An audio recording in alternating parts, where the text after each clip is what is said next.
Lembrando, né, para vocês que estão nos assistindo, aqui o pessoal já está interagindo, já tem algumas perguntas, né? Esse é um programa que ele é livre para a gente debater, para a gente expressar. E hoje a contribuição do Ricardo é justamente essa, é trazer à tona alguns assuntos que permita que todos nós possamos pensar juntos em algumas maneiras e diminuir o maior impacto possível diante desse cenário que nós estamos vivendo, né, Ricardo? Exatamente. O, o que a gente quer passar um pouquinho para vocês é até uma questão de humanidade, né? É passar alguns dados para as pessoas ficarem mais tranquilas, ficarem mais um pouco mais crente das coisas, né? E como. Porque tá feio, o negócio tá complicado, né? A prudência, que é uma palavra que a gente usa bastante na nossa profissão, na nossa maneira de agir, ela está sendo colocada um pouco de lado. Em grupos vulneráveis, Sônia, como Uhum. os idosos, né, como trabalhadores informais, ou mesmo a classe baixa da sociedade, ela está sendo muito influenciada por conta dessa crise viral. Está sendo muito afetada. Os idosos, para você ter uma ideia, os idosos hoje no Brasil chega a ter, nós temos quase 20% de idosos no nosso país. Um país de 210 milhões de habitantes, isso daí dá uma quantidade muito grande de habitantes. Sim. E nós temos 8 milhões de idosos ainda no nosso país que não são aposentados. São pessoas que trabalham. E como fazer no caso de quarentena? E os trabalhadores informais, aqueles que trabalhavam sem registro, são autônomos, como fazer? Sim. Então, as questões sociais estão afetando demais as questões econômicas. Nós temos pessoas que não têm condição de trabalhar em home office. Não tem. Ela não tem acesso, elas são desconectadas. Uma grande parcela. O Brasil, apesar de estar entre as 10 economias do mundo, ainda tem uma grande desigualdade social. Então, nós temos uma grande parcela da sociedade que não tem como trabalhar home office. Elas são desconectadas, né? Então, os impactos sociais, eles estão conectados muito com os impactos econômicos, que é uma parte muito importante para a gente discorrer aqui hoje. Sim. Hoje nós vimos alguns especialistas falando agora em impactos econômicos, alguns especialistas da OCDE, que é a Organização para a Cooperação, que é a palavra que eu gosto bastante, de Sim. desenvolvimento econômico no mundo, que é o Angel Gunhá. Ele disse que essa crise viral vai durar ainda alguns meses e talvez alguns anos na questão econômica. Eu não quero deixar ninguém assustado, mas essa crise viral vai alterar muito a economia no planeta, principalmente no Brasil, que é um país em desenvolvimento.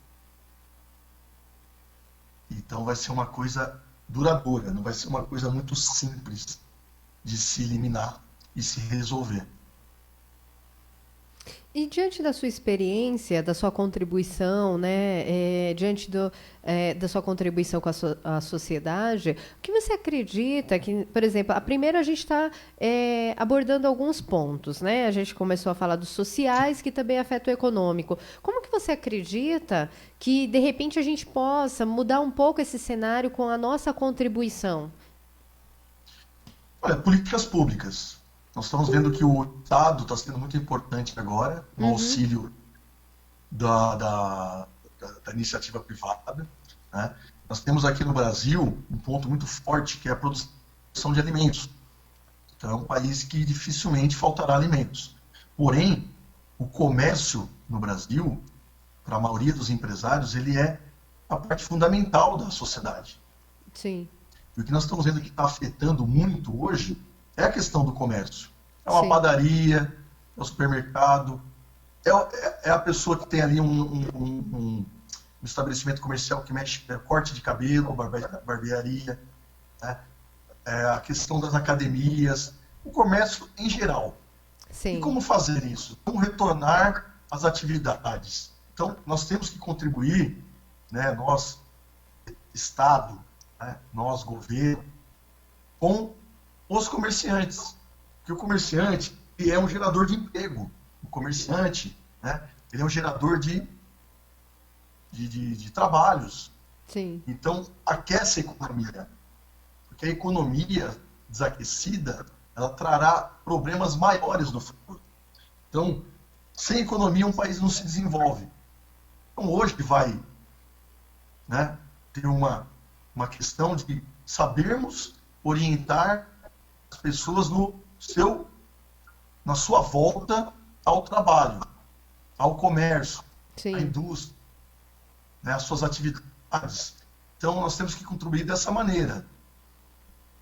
Já está sendo muito orientada a população em questão das máscaras, né? Sim. Nós temos que usar as máscaras. Ela evita o maior contágio. A higienização, aquela questão do álcool gel, lavar sempre as mãos. Então, dá sim para voltar, retomar a questão do comércio, a questão das atividades, com algumas restrições. Enquanto uma loja tinha 200, 300 pessoas, hoje você diminui isso pela metade, deixa ter só 150, né? Bota uma pessoa na entrada e coloca a pessoa para controlar isso, entendeu? Então, a contribuição ela vai ser dessa maneira, orientações, muitas sugestões, orientações. Nós precisamos reorganizar a sociedade. Sim. Dá a impressão que a sociedade está extremamente perdida por tantos mandos e desmandos. Uma semana pode usar máscara, na outra não pode. Na semana que vem pode abrir a loja, a padaria, na outra semana pode abrir uma barbearia, e nessa semana não pode mais. O lockdown, vai ter lockdown, né, que é isolamento total das pessoas. Então, o Estado ele tem que ter protocolos e orientações sérias.